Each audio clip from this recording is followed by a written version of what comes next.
Genèse chapitre 25.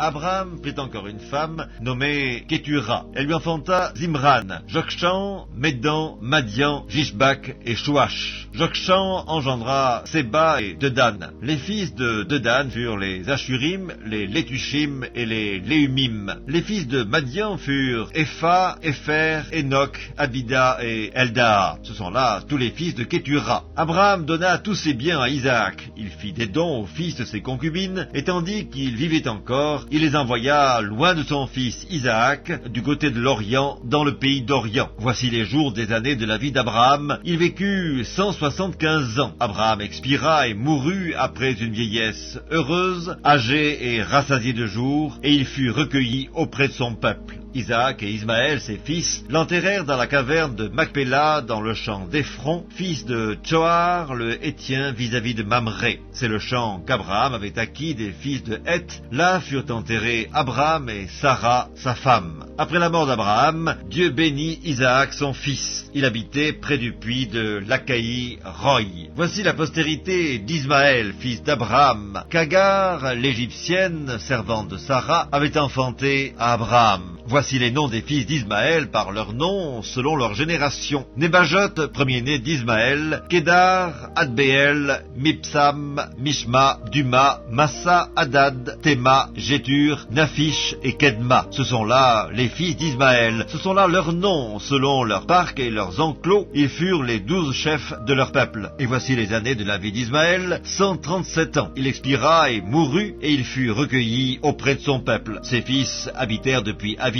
jusqu'à Chour, qui est en face de l'Égypte, en allant vers la Syrie. Il s'établit en présence de tous ses frères. Voici la postérité d'Isaac, fils d'Abraham. Abraham engendra Isaac. Isaac était âgé de 40 ans quand il prit pour femme Rebecca, fille de Bethuel, l'araméen de Padan-Aram, et sœur de Laban, l'araméen. Isaac implora l'Éternel pour sa femme, car elle était stérile, et l'Éternel l'exauça. Rebecca, sa femme, devint enceinte. Les enfants se heurtaient dans son sein, et elle dit, « S'il en est ainsi, pourquoi suis-je enceinte ?» Elle alla consulter l'Éternel, et l'Éternel lui dit, « 2 nations sont dans ton ventre, et 2 peuples se sépareront au sortir de tes entrailles. Un de ces peuples sera plus fort que l'autre, et le plus grand sera assujetti au plus petit. » Les jours où elle devait accoucher s'accomplirent, et voici, il y avait 2 jumeaux dans son ventre. Le premier sortit entièrement roux, comme un manteau de poil, et on lui donna le nom d'Ésaü. Ensuite sortit son frère, dont la main tenait le talon d'Ésaü, et on lui donna le nom de Jacob. Isaac était âgé de 60 ans lorsqu'ils naquirent. Ses enfants grandirent. Ésaü devint un habile chasseur, un homme des champs, mais Jacob fut un homme tranquille qui restait sous les tentes. Isaac aimait Ésaü parce qu'il mangeait du gibier, et Rebecca aimait Jacob. Comme Jacob faisait cuire un potage, Ésaü revint des champs accablé de fatigue. Et Ésaü dit à Jacob, « Laisse-moi, je te prie, manger de ce